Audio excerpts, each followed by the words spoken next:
So my name's Nina Nesbitt and I'll be presenting this session on what you need to know about your pension with my colleague Philippa Arison. We're both pension specialists within MoneyHelper. Now, our aim is to give you an overview and perhaps a better understanding of your pension and make you think about what you need to consider before you make a decision with your pension. So we very much hope you'll find this session useful and informative. So what are we here to help you with? Well, we at MoneyHelper are here to help you with free and impartial money and pension information and guidance. You can contact us online and over the phone, and we can point you to trusted services should you need any further support. And if you look to the bottom of the slide, you'll see links to our website. So before we get started, I do just need to read out a disclaimer. So our service is designed to support you in making your own informed decisions based on your circumstances. Now, we can't give legal or regulated financial advice or recommend specific financial products. And that's because we're not regulated or authorised to do so by the Financial Conduct Authority. And that basically means we can't tell you what your best option is or what to do with your money or pension. We can help you understand your options. Now, if you are looking for personalised money or pensions advice or specific product recommendations, you'll need to see a regulated financial advisor or seek legal advice. And you'll see links at the bottom of this slide to our website regarding financial advice and a link to the Law Society if you did require legal advice. So before we get started, if you could all turn off your cameras and put yourself on mute, there'll be time at the end for questions. We will be sending out a PDF version of the slides to Claudine Bell, who is at MoneyHelper, who will pass them on to you together with the slides from the presentation we are doing later this afternoon. You don't need to remember everything, and the reason we're doing the slides that way is it should actually work if you do want to read them. So what are we going to focus on today? Well, we're going to be looking at ways that can help you plan for your retirement. You'll get an overview of the state pension, and we're going to be looking at the different types of pensions that you may have. Concentrate in this session on defined contribution pensions. So just to let you know, we will be running a separate presentation this afternoon, which will cover defined benefit pensions, which, as mentioned earlier, we'll send you the slides for too. So we want to give you suggestions on how to save more into your pension and the options you have in taking your defined contribution pension. We'll be covering a service that we offer at MoneyHelper called Pension Wise, and we'll be explaining what happens to your pension if you die. Then we'll be talking about women, the menopause and pensions. We're going to be showing you how to trace lost pensions and how to combine pensions. We're going to give you some important information regarding pension scams and how to spot them. And we really want to get you thinking about retirement. So we'll give you some practical next steps in what you can do now. And then we'll end with what we at MoneyHelper can offer and how you can contact us in the future. So what we're going to start with is, how are you going to fund your retirement? Well, as the slide says, it's never too early or too late to start planning. As a starting point, though, I want you to consider the salary that you're currently on. Is it enough to cover your needs now? If you retired and you stopped working, imagine for a moment not having that salary coming in. What are you going to live on? You've got to be realistic. Would it mean that perhaps you need to continue working, or perhaps would you need to rely on state benefits? Have a think for a moment about how your outgoings might change. Your big costs at the moment might be things like paying your mortgage, your rent, raising children, building your retirement savings. Now, in retirement, some of those costs would no doubt change. You might have paid off your mortgage, your children might be grown up, you might be living off your retirement savings rather than paying into them. But there could be new costs. You might find you spend more on leisure activities, shopping, things like that. As a retiree, you might see your children have children, and those children can have children too. So you could end up with a large family. So, it's a lot of birthday and Christmas gifts. And of course, obviously your energy costs might go up because you'll be around home more, especially in the winter. So generally, when you plan for retirement, you plan financially, but you're also going to have to consider what you're going to do with all the free time you'll have on your hands. So others might have a lot of things for you to do. So a good friend of mine, she retired earlier this year. She was worn out by her demanding job. Had a look at her finances, decided she could leave work. Very quickly, she found herself being put upon by other family members. So she now spends her time caring for her elderly parents and young grandchildren. She was worn out before retirement. She's even more worn out now. So retirement for her was not what she thought it would be. How easy is it going to be for her to get her old job back, or perhaps a different one going forwards? So as well as looking at your finances, look at your retirement lifestyle. Think about what you're going to do with your day. Think about the structure. So how much money will you need to be able to retire? Well, this is a very difficult question to answer, because each of you will have very different circumstances, but we thought you might find this interesting. So some research was commissioned by the Pension and Lifetime Savings Association to see what kind of income might be needed in retirement. Now, the research was carried out by Loughborough University. They communicated with over 2,000 individuals who were already in retirement. They were from all walks of life and from all over the UK. And their findings were set out in 2018 and updated last year, so really before the cost of living really spiraled. And their findings set out 3 suggested levels of expenditure in retirement. Now, the figures assume that you live outside of London, you have no mortgage or rent to pay, and are based on costs last year, when the cost of living was lower. Now, if you live in the London area, you'll see on the slide the amounts needed are higher, but it's going to give you an idea of how much of an income you might need in retirement. So, for example, a minimum lifestyle in retirement would be something that covers all your basic utilities. You wouldn't have a car, but you might have a little bit of money left over for fun and social occasions. So that, for example, you could maybe holiday in the UK for a week once a year. You could eat out maybe once a month at a very basic restaurant, and perhaps do some affordable leisure activities. You're looking at a weekly shop of around £40. So for that minimum lifestyle, you may need an income of around £13,000 a year. And if you're in a couple, that's around £20,000 a year. But perhaps you're thinking you want a more comfortable retirement, something that provides you with more financial security and flexibility. So that in addition, maybe you could have a car. Maybe you could have a week's foreign holiday a year, and perhaps be able to eat out a few times a month in a nicer restaurant. You're looking at a weekly shop of around £50. It'll give you the opportunity to do more of the things you want to do. If you're single, then you may require an income of around £23,000 per year. And if you're in a couple, then that's around £34,000 a year. But if you're like me, you might want a more luxurious retirement, something that provides even more financial freedom. A lifestyle that allows you to be spontaneous with your money, so that in addition, perhaps you could have a subscription to a streaming service, some regular beauty treatments, maybe a couple of foreign holidays a year. Your weekly shop would be about £60. If you're single, you may require an income of around £37,000 per year. And if you're in a couple, that's around £55,000 a year. Now, as I said previously, how much money you will need will depend very much on your own personal circumstances. And if you did have a mortgage or rent to pay, then that could make a huge difference. You can check out the retirement living standards in more detail by following the link that's shown on the slide. So you really need to consider the type of lifestyle you want in retirement and the amount of other savings you have in addition to your state pension. So have a think about what kind of lifestyle you want.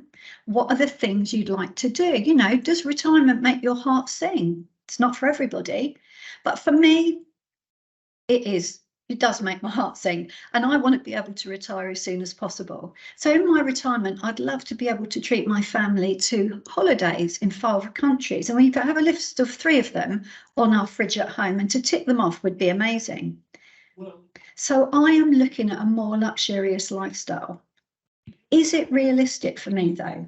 Is the retirement that you strive for realistically achievable with the retirement savings that you have? So consider the type of lifestyle you want in retirement and how much money you might have to live on. To see what you're on track from your retirement savings, you can use our budget worksheet and calculator, and you'll see a link to those at the bottom of this slide. So now I'm going to pass over to Philippa for the next part of our presentation. Okay, thank you very much, Nina.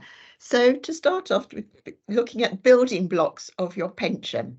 So the first item to look at is your state pension, and this is always paid in addition to your workplace pension or any private pensions you will have. And for your information, the new state pension, the current tax year, is £203.85 a week, which works out at £10,600 a year. So even on the minimum figures that Nina was just talking about, this isn't going to be sufficient. So you'll need to think about some more pensions. But in order to get even that maximum pensions from the state, you'll need at least 35 qualifying years of national insurance contributions. And to get any state pension, you need to have at least 10 qualifying years of national insurance contributions. So it's important when you're building up these building blocks to find out when will you start getting your state pension. And you can go online on that link that we show you to find out by just putting, all you have to put in is your date of birth, and it will tell you when your state pension age. So somebody retiring now would have to be 66, and it goes up to 68, because as we're living longer, the government has moved up the state pension age over time. And it's important to check what your state pension will be. Will it be that £203.85 a week? So you can call the Future Pension Centre, the numbers at the very bottom, the last line of that slide, 0800 731 0175, to ask for a state pension forecast. Alternatively, you can actually log in to the government gateway. That's your personal login to the government's information about yourself, and you can find out straight away once you've logged in and registered what your state pension will be. Now, we often find that for various reasons, some people will have gaps in their national insurance records. So, for example, if you've had to take time off work when you are looking after children, or you've lived abroad, or you've had caring responsibilities, there may be gaps. So you may want to think about paying voluntary national insurance contributions to top up your state pension, and can do that by going back. You can go back as far as 6 previous tax years in order to make up those gaps. And again, by calling that Future Pension Centre, you can find out about the ability to pay voluntary national insurance contributions and how much it will cost you. So, but the important thing to note also is that you cannot take your state pension early. We get lots of calls, people in their early 60s saying, oh, can I have my state pension now? Unfortunately, it can only be paid from state pension age, but you can defer it later, but you can't actually have it paid earlier. So what other options are there to pay into other pensions? So as we said, the state pension alone is unlikely to give you sufficient income for even the minimum lifestyle you're looking for. So to look at a private or workplace pension, because you can get that earlier, and the earliest you can take that other pensions is from 55 years old at the moment, and that will increase to the minimum pension age of 57 when you get, if after 6th of April 2028. Now, the advantage of paying money into a pension is that you get tax relief on the money that goes into a pension, even if you don't actually have to pay any taxes. Say your earnings are below the personal threshold of 12,570, you can still get the 20% basic rate tax relief on any money you go into pay into a pension. And if you're a higher rate taxpayer, then you can get the higher rate tax relief on the money that goes into a pension. And if you're an employer's pension, they will pay into your pension as well. So that's sort of free money, because that doesn't cost you anything, but you get the benefit of your employer's contributions being paid into a pension. And generally, you can take up to 25% of the amount of your pension pot as a tax-free lump sum. And any growth in your pension is free of any income tax or capital gains tax. And we'll also talk about what happens to your pension if, unfortunately, you pass away before you've started taking your benefits, or even if you have started taking your pension, we'll cover the death benefits. So let's have a look at what sort of pensions there can be that you might have. So if we look on the left-hand side of that screen, there's what are called defined benefit schemes. So lots of you might have those in the past and previous jobs because they have been very expensive for employers and they have been phasing them out. But public sector schemes will be defined benefit. And you may have come across the term final salary scheme, and that is where the pension is based on your final salary. So your salary close to retirement, or perhaps the last 3 years average salary of the time you're in that pension scheme. Now, a care scheme stands for Career Average Revalued Earnings, and that is where your pension is based on your salary in each year that you are in the pension scheme. And obviously lots of public sector schemes are now care schemes. This afternoon, we'll be talking in more detail about defined benefits schemes, but just a summary is that they give you a guaranteed income for life. You will be told when you retire what is the amount of pension you will get, and that is payable whether you live to 80, 90 or 100 years old. And you can also give up some of that pension for a tax-free lump sum if you wish to. That will be an option for you. And as I said, you can take that pension from age 55 at the earliest now, or going up to 57 in due course. But if unfortunately you're in ill health, you may be able to take it early. But there's some on the link when you get the pension, these slides, there will be a link to find out more about how defined benefit pensions work. So we're going to now look at what defined contribution is, DC schemes. So this will generally be a private pension or a workplace pension that's accumulating now. And it is like a savings pot of money where you pay money in and your employer will pay money in, and that is being invested on your behalf. It is your pot of money that's in your name.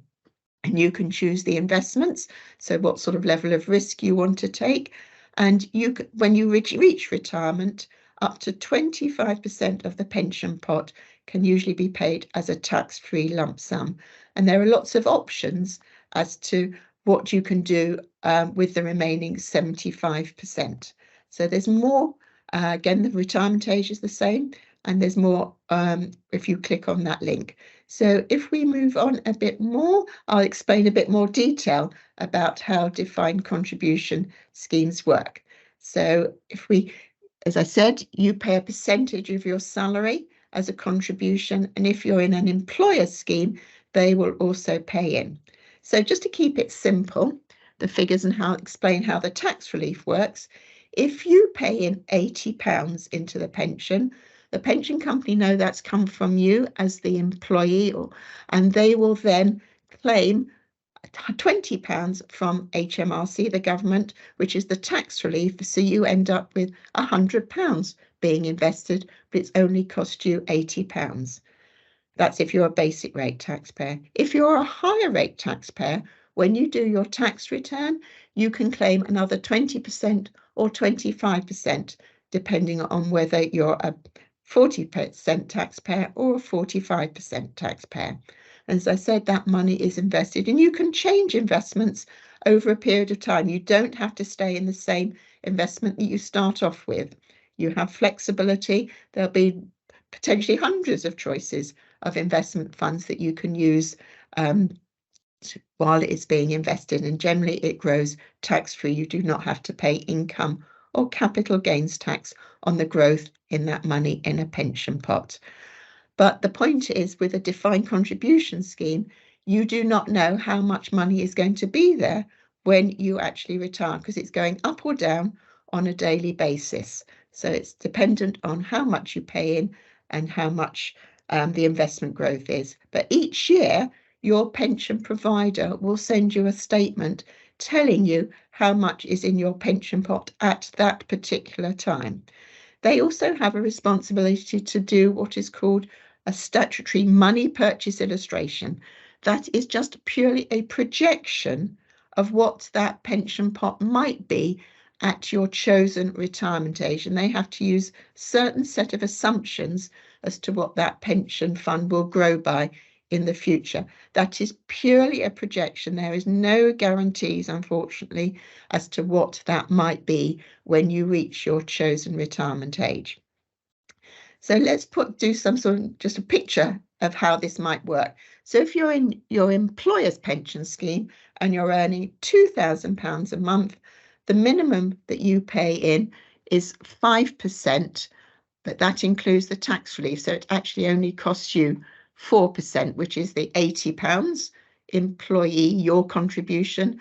The government will put in the £20, and the employer as a minimum has to pay in 3% of your salary, which in this particular example is £60. So you end up each month with £160 going into your pension, but it's actually only cost you £80. So you can think about, oh, I'm getting this free money from the government and your employer, and this is all growing. So the sooner you start paying money into a pension, the more it's likely to grow. So as we can see, if you started saving at 30 years old and you're putting in £100 a month, then the tax relief in that particular case is £25. And using a set of assumptions, the time you get to 68 might grow to, say, £112,000. But that's in 38 years' time. If you only started saving at 40 years old with the same amount of money, then one can see that the projected pot of money at 68 is quite significantly less, at 68,000. And if you leave it even longer to start paying in, and so start at 50 and it's only going to grow for 18 years, then it's only £36,000 projected. So there is a huge amount of difference there. So this is the effect of what we call compound interest. So the effect of starting as early as possible will give you scope for growing your pension pot as much as possible, because that's what you're trying to do. Is the more money you have in your pension pot, then the more likely you'll be able to afford the retirement you're looking for, like your 2 or 3 foreign holidays that you're looking for, Dina. So you need to think about also, if you're just paying the minimum into your workplace pension, do you want to save more money? So where could you possibly pay some more money into? So you can ask your employer, could you pay more money into that scheme, your employer's scheme? And you could do that on a regular basis each month, just increase your contribution rate from, say, 5% to 8%, 10%, whatever you can afford sensibly. But don't use your last penny necessarily, because that money is locked away. So if you're quite away from retirement, you want to be careful, because you won't be able to get hold of that money until at least 55 or 57 years old if you're that much younger. But do ask your employer about paying more money in. And perhaps if you get a bonus once a year, you might think about, well, do you want to pay that money into your pension as well? You don't have to commit to paying extra money over and above what is the minimum for automatic enrolment. If you've perhaps had a pension in the past, a private pension, you might want to think about paying money into that one, because it might be cheaper, or there's more flexibility at retirement, or more choice on investments, or you're happy with that pension that you've got. But there's also other assets, because it's called diverse. When you're thinking about investments, it's about diversification and not having all one's eggs in one basket. So to spread those savings around. So there's other savings you could think about to spread it around. And there's a link there on our website to other types of investments you could do, other savings products, investments, property, rent, to get some rental income in. There's a lot of choice. You can ask for help from ourselves, or you may wish to speak to a financial advisor about what to do. But the whole aim is to build up as much as possible for your savings in retirement. So let's just look specifically at what you can do when you decide to take your defined contribution pension pot at retirement. There's a lot of flexibility, and we've had this flexibility since April 2006. There's been a few tweaks since then, but the principles are you're trying to build up your pension pot as much as possible. And when you reach retirement, you can take up to 25% of that pot as a tax-free lump sum. What you do with the remaining 75%, there's a lot of choice. There's flexibility as to whether you want what's called an annuity, which gives you a guaranteed income. So you can convert that 75% pot into a guaranteed income for your life or for a fixed number of years. Or you can do, some of you may have heard the word drawdown, and you can take out the money flexibly. So you decide every year how much you want to take out, if at all. So that pot of money, that 75% carries on being invested, and you take out money as and when you want to. Alternatively, you can take out some lump sums each time, and each time you take out a lump sum, 25% is tax-free and the rest is treated as income. So all the amounts of the 75%, any money you take out, is always treated as income and taxable as income. Or you can take it all out in one go, or mix your options. So there's a lot of flexibility there. And some people think, oh, I'm panicked. What do I do? I've got this money. I don't understand it. How can I get some help? And because of this flexibility, the government introduced an arrangement called PensionWise. It's a service from MoneyHelper that offers free, impartial guidance to people over 50 to explain what all these options are in detail. All it costs you is an hour of your time, and they will explain to you in detail how these pots of money can be taken, the tax aspects of it, whether you're single, married, your health situation. Please, just if you're interested, as I said, it's a free service, so you can call us or book a PensionWise appointment online. So that's all there for you to help, and it gives you more information to help you make an informed decision, because you may have a large pot of money and you want to make sure you're doing the right thing for you and your family. You can ask as many questions you like, however long it takes to make sure you understand what it all means to you. And what I also said is we cover what happens to your pension when you die. So I don't want to be too morbid about these things. It's very important to understand with a defined contribution pot of money, what happens. So you've been building up this pot of money, and that is there for hopefully if you reach retirement. If unfortunately you die, then that pot of money is there for your beneficiaries. And it's very, very important to to complete a nomination or an expression of wish form, because this states in writing who you would like to receive any money from your pension pot. And you can have one or more family members or friends, charity that you wish to benefit. So it's your choice. And what would happen is, in the event of you passing away, then the pension company would be contacted by your family, and they will then look at this expression of wish form, and they use their discretion, and I'll explain why I'm using that word in a second. They use their discretion to pay out the money in accordance with your wishes. Now, the reason they use their discretion is such that it then is free of inheritance tax. So any money paid out, there's no inheritance tax to pay, and the money is outside of your estate, which is different to other assets you have. And if you die before age 75, then your beneficiaries do not have to pay any income tax on the money they receive. If you die after 75 and you've still got money in your pension fund, it's still free of inheritance tax, but your beneficiaries will pay income tax on any money they receive. So it's very much peace of mind to fill in this nomination or expression of wish form. And it's not set in stone. You can always change it. So if your family circumstances change, you can always update. And if you go through a life event, say, you have children or you get divorced, then please update your expression of wish form so that then pension company knows who you would like it to be paid in the sad event of something happening to you. So I'd like to now pass back to Nina to carry on with the presentation. Thank you very much indeed, Philippa. Okay, so World Menopause Day is on the 18th of October every year, and its purpose is to raise awareness of the menopause and the support options for improving health and well-being. So I just want to start off by saying that women and girls make up 51% of the UK's population, which meant that there were about 30.4 million women in the UK last year. So you're either going to be a woman or you'll know a woman. Menopause is a fact of life. But what is the menopause? Well, the menopause is a natural biological process.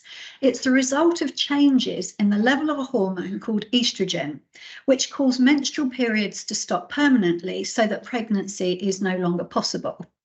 It is a natural phase in every woman's life that needs to be normalised. Now, around 1 in 100 women will experience the menopause before the age of 40, but it generally happens between the ages of 45 to 55, with the average age being 51. And most guidance suggests that symptoms last around 4 to 7 years. So you might be interested to know that the average age of divorce for women in the UK last year was 42. What is shocking is that the risk of suicide in the UK is highest for people aged between 45 and 54. Now, whilst we'll be focusing on the menopause and how that affects women and their pensions, it's important we don't forget our male counterparts because they can struggle too. And I recently learned that 3 out of 4 deaths by suicide are male and is highest for those men aged between 50 and 54. And interestingly, the average age of divorce for men is 45. Men need to be included in the conversation because menopause is a social issue. It's not just a woman's issue. So whilst 100% of women will get symptoms, 85 will get menopause symptoms that affect their lifestyle. Now, up to a third of women will experience severe menopausal symptoms that actually impact on their quality of life. Now, all women experience menopause differently. Symptoms can be physical, so common ones are things like hot flushes, headaches, poor sleep, dizziness, erratic periods. They can also be things like getting really brittle nails, hair loss, weight gain. Or they can be psychological, so it could be anxiety, depression. There could be a lack of confidence and poor concentration. So if you or anyone you know is suffering due to the menopause, please be kind and understanding. Women, please don't suffer in silence. If it is affecting you, I would encourage you to speak to your family and your friends, maybe your doctor. At work, maybe could you speak to your manager, maybe your HR team. The menopause is nothing to be embarrassed about, and the more we talk about it, the less of a taboo it will become. We all need to show empathy to anyone going through the menopause. So you'll see links on the screen for organisations that can provide more guidance and support. So, women and pensions. You may be interested to know that women generally have about half the amount of pension that men have. On average, women in the UK have smaller pensions but live longer than men. And recent research has shown that women could be approximately £126,000 worse off in retirement due to the loss of pension savings. And that can be for many reasons. There's a gender pay gap. Women who are age 50 or over generally get paid 25% less than men of the same age. Women are more likely to have career breaks and have no pension for that period. 75% of part-timers are women, so they're building up less pension. And women over the age of 50 are twice as likely to provide unpaid care for others. In terms of divorce, women are more likely to waive their rights to their partner's pension. And it's shocking that only 3% of women seek financial advice as part of their divorce. So how can going through the menopause affect your pension? Well, your menopause symptoms might make you think about changing your work in several ways. You may think about retiring early because you can't cope with work any longer. You might be considering partial retirement or reducing your hours because you're too tired to continue your work on current hours. You might be thinking about changing your role to something less physical or less stressful. It might mean that you don't apply for a promotion. You may even be thinking about moving away from your current permanent role to agency work or perhaps becoming self-employed. Now, any of us might want to change our jobs at any time in our life, and that's for lots of different reasons. Menopause can be a time when many women struggle with their jobs. And if this is the case for you, it's really important that you think about your options, especially as some decisions can be irreversible. Options such as retiring early or reducing your hours won't just affect your current income, but it affects the income that you'll get for the rest of your life. Anything that means your salary is lower will have an effect on your pension unless you compensate for that by paying extra in. So you need to consider things very carefully. Your menopause symptoms might be temporary and treatable.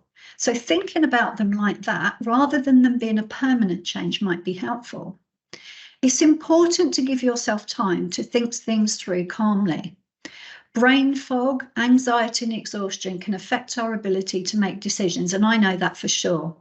So following a hysterectomy, the menopause came on very quickly for me. I had physical and mental symptoms, and it made my life very difficult. And I was commuting into London every day, having to get on a crowded train with hot flushes, with nowhere to sit, then practically running 20 minutes to the office to go to the loo was no joke. I then had to do a full-on day's work, and I had all of my other out-of-work commitments. Then I had to go through the whole train journey and everything on the way home, but all the time with constant headaches and feeling anxious. I couldn't sleep for worrying. Does that sound familiar? I was thinking of leaving work. COVID happened. Then I found myself working from home. I was able to contact my doctor and she me, and over Teams, I got support from her and much needed HRT. So my menopause symptoms for me were temporary. I was able to continue on the same hours and pay, and my employer changed my contract to permanent home working. So knowing your options and talking them through with perhaps me or one of my colleagues at MoneyHelper without judgment could be really helpful. So what happens with your defined contribution, your DC pension, which Philippa explained earlier? What happens to it if you decide to retire early? Well, we've got a little example on the slide, and we got the figures from using our pension calculator on the MoneyHelper website. So Louise is 50, she earns 30,000 a year, and she and her employer both pay 5% into her pension. She's already got 150,000 in her pension pots. Now, if she retired at age 60, she'd get approximately 7,100 a year from her pension as an income for life. She goes 5 years earlier at 55, she'd get approximately 5,500 a year from her pension as an income for life. So Louise not only loses out on the extra salary she would have got, she's got a lower pension pot, which gives her a lower retirement income for the rest of her life. Anything that affects your salary, be it early retirement, reducing hours, reducing your grade, or not applying for a promotion will have an effect on your pension unless you compensate for it by paying in. So what else should you think about? Well, as I said, your menopause symptoms may only be temporary, so could sick leave be a temporary solution? Rather than leave, could you perhaps take a career break until your menopause symptoms settle down? Could you have maybe just a temporary role change? Could adjustments at work help you to continue? Check with your HR department to see if there are any flexible working and flexible retirement options available to you. Do they have a menopause policy? Speak to your manager if you can. Explain you have menopause symptoms. As I said earlier, don't be embarrassed. It's completely natural. Is there anything that he or she can do to help you? If you wanted to, you could speak to your GP and see what help is available to you. And that did work for me. Now, you could consider paying more into your pension to compensate for the long-term effect of reducing hours or salary. Please consider your pension options very carefully if you decide to leave. Another thing just to remember is if you do finish your work early, if you retire or just leave, think about your national insurance contributions. As Philippa said, your state pension is based on them. So check your state pension before you make any decisions, because you may not be entitled to the full amount if you haven't paid enough contributions. If you're looking at new employers, don't just compare the salary, look into their pension arrangements too. At MoneyHelper, we don't provide financial advice, but it's safe to say that we would strongly suggest you take time to think about any decisions relating to your pension. And it's particularly important not to rush into anything if you are feeling exhausted, stressed, hopeless, or overwhelmed. But if you do decide to leave your employer and you want to understand your pension offer or options, please give us a call. Now, we won't tell you what you should do, but we can help explain the differences. So I'm now going to pass over to Philippa for the next steps. Okay, thank you. So a very important factor is to make sure you know where all your pensions are, because otherwise when you get to retirement, you'll think, oh, I've had 7 or 8 different jobs, I've had some private pensions, and what are they all worth? What am I going to get? So it's very important to keep up to date with your pensions. But if you can't recall all of them, then there is a way to find out through the pension tracing service.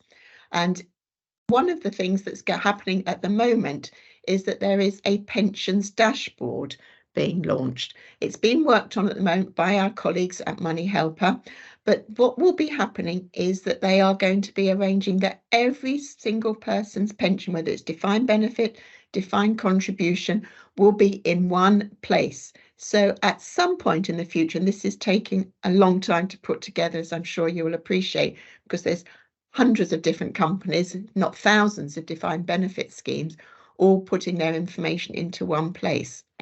So that will be available in due course. But in the meantime, if you can't quite recall where all your pensions are, there is the pension tracing service, and there's the link here on the slide. So you can use that, but you will have to remember the names of your old employers. So what I would suggest is that when you do leave a pension scheme, just keep a note of the pension details, the contact number and any policy number or reference number. So as and when you do retire, then you'll have this list. Even if it's just on one piece of paper, that's a valuable piece of paper. And I would also suggest when you move, strongly recommend that when you move house, please keep your pension companies up to date with your new address. You always tell your bank if you're moving house, please tell your pension companies as well, because at least then when you get to 60 or 65 or whichever age it is, you'll be able to contact them and say, could you let me have details of your pensions? And obviously from 2012, when we've had this automatic enrolment, there'll be your employer's pension scheme. So you could easily have quite a few pension schemes over the last 11 years if you've had a few jobs. So please keep a note, but you can always call us and we can help you and give you some suggestions as to how to find a lost pension. And that will help you build up your pension pot. But lots of people also say, should I combine? I've got lots of pensions. Do I want all these little bits and pieces from 10 or more perhaps jobs? Some people prefer to keep them separate because they're happy keeping everything up to date and they're good with their paperwork. Other people might say, I just rather it all together, it just keeps it simple. But there's things to consider with different types of pension schemes as to whether you would think about transferring out or combining pensions. So we look at the different types of pension you might have. So a public sector will be defined benefit, and you can transfer from one public sector scheme to another, and there's special rules, and it's called the Pension Transfer Club. So if you are interested, you need to contact both the scheme you want to transfer out of and the scheme you want to transfer in, and they will give you some details as to how it applies. If you've got a private sector defined benefit scheme, then it's highly unlikely that they will accept a transfer in because they can be very expensive for them, and you would have to ask for what is called a cash equivalent transfer value, which is a calculation that the pension scheme will do to give you an idea of what that is worth. to transfer out. And if that transfer value, that cash equivalent transfer value, is more than £30,000, you are legally required to take regulated financial advice as to whether it is in your best interest to transfer out of a defined benefit scheme, because you would be giving up that guaranteed income compared to moving to a defined contribution scheme where you are taking the investment risk, as we've explained previously. Now, there are some defined contribution schemes, generally the more historical ones from the 70s and 80s, where they might have a guarantee, and lots of them will be called guaranteed annuity rates. And if you've got them, they might be quite valuable. So it's always important to check with your defined contribution provider whether or not you've got any guarantees. And again, if that pension scheme, that pension pot of money with any such guarantees is worth over £30,000, you are similarly required to take regulated financial advice if you wish to transfer out, because you would be giving up that special guarantee. More modern schemes is just pots of money with no guarantees at all, and it is worth checking how much you're paying in charges, because each pension scheme will charge a different amount. They don't do it for nothing. They are commercial companies, and they do charge for looking after your money for however long it is, whether it's for a few months or 10, 20, 30 years. They do charge for that. So it's important to check what the pension scheme is charging you, and also the flexibility as to what options there might be at retirement, and also what options there are at retirement, and the charges to see what they might be. So combining simple pensions, DC pensions, is slightly more straightforward, but again, there's no right or wrong answers to whether you should do that. So it's important to find out what benefits there are, the charges and the flexibility when you get to retirement, and whether you just want it simple in one place to keep it straightforward. And again, just keep everything up to date. If you do combine them, keep a note that you have combined them, so you won't worry that when you get to retirement, you think, oh, didn't I have a scheme with Company A? And then you'll have your note that you transferred out of Company A into Company B. So just please keep your records as up to date as you can. And again, you can always ask us for guidance on what to do. Another important factor to think about is pension scams. This is so prevalent, and there are a huge amount of unscrupulous companies out there trying to scam people out of their hard-earned pension money. And it's generally, you will get a cold call totally out of the blue, and it is actually illegal in the UK to cold call about pensions. You can report that company to the Information Commissioner's Office, but they look so legitimate. If you look on their websites, or when they talk to you, they'll be so convincing that they are legitimate. And don't be embarrassed to ask for help from somebody like ourselves to check what that might be happening, because they'll pressurize you into making quick decisions. You could be in a vulnerable situation, like going through a divorce or recently suffered a bereavement. They'll find out. It's amazing how clever they are to find out these sort of situations, and they'll apply pressure for you to make a quick decision. Sign here on the dotted line. They'll call you up and say, oh, we'll offer you a free pension review. We've got these legal loopholes. We've got these fantastic guaranteed investment returns. We'll offer you 10, 15% per annum. If it sounds too good to be true, it generally is. So please, please, please do be careful about this. Call us to find out whether we think it might be. We won't know necessarily, but we'll give you some warning signs to check whether you think it is. Don't rush into anything, because that's one of the things that they play on for you to make a quick decision.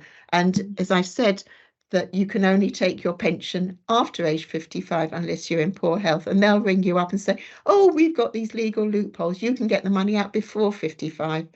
You end up losing the money, and for the privilege of losing your money, you'll have a 55% tax bill from the government. So please do be so careful about the possibility of pension scams. It's becoming more and more prevalent because of COVID and the current state of the economy. People are trying to use this as a vulnerable situation for you. So if I can turn back to Nina to carry on with the presentation. Thank you. Thank you very much, Philippa. So what can you do now? Well, this is actually my best bit because I love a plan, and there's 6 next steps.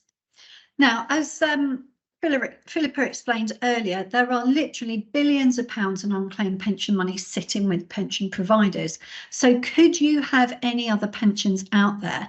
Now, I spoke to my sister-in-law about this when I first started at MAPS, and she said, no, I haven't got any other pensions. So I said to her, you know, just make a list of your employers, tick off the ones you know you have pensions with, and for any other employers, do check them out on the pension tracing service. Now, she did. She found 2 and they were worth over £30,000 each. She didn't even remember being in those pension schemes. As Philippa said, it's so easy to lose track of your pensions, especially if you've had quite a few employers over the years. So to help you look for a lost workplace pension, and if you know the name of the employer or pension scheme, you can contact the pension tracing service. Now, just to sort of reiterate, it's a government department that holds a register of most pension arrangements. You can search their register online, and you can see the link on the slide. And then they can hopefully provide you with contact details so that you can make further inquiries. Now, they don't hold details of individual pension savings, so they won't be able to confirm whether you do have pension savings or how much they're worth. But as Philippa said, if you do find any, ensure those pension providers have your current address and ask them for up-to-date statements of entitlement. Keep them in a safe place. Think of your pension as a valuable asset. Don't chuck the paperwork away. If you can, register for an online account with your pension provider, because that will make things a lot easier for you. It means you can just log in and check the value of your pension at any given moment. And it also makes it easier for you to update your personal details and claim your pension at retirement. So that's step 1. Pension tracing. Step 2 is to get a state pension forecast. See when and how much of a guaranteed income you're likely to get from the state. Now, as Philippa mentioned earlier, you can't take your state pension early, but you can defer it if you want to. The full state pension is just over £200 a week, and it's paid in addition to the workplace pension. The 3rd step, make sure your death benefit nominations are current on all your pension policies. It's so important to do that. We get so many calls on our helpline from people that think they should have been the beneficiary of a pension, only to find that they weren't because the nomination form or expression of wish hadn't been updated. 4th step, calculate how much you're on track to get in retirement, and you could consider maybe paying in more if it's not going to be enough. You can check out our pension calculator to see. The 5th step, have a look at your current financial situation. Do you have enough money at the moment? And we've got a brilliant tool called the Budget Planner. It takes about 10 minutes to fill out. None of the data you put in is identifiable, but it thinks of every single type of expenditure you could possibly have. And then when you filled it out, it tells you what your outgoings are net a year. And it's really a good idea to do that. And from personal experience, when I last did mine, I was paying out for insurance on a tumble dryer that I no longer had the tumble dryer. So it's a good idea. Look at your current financial situation.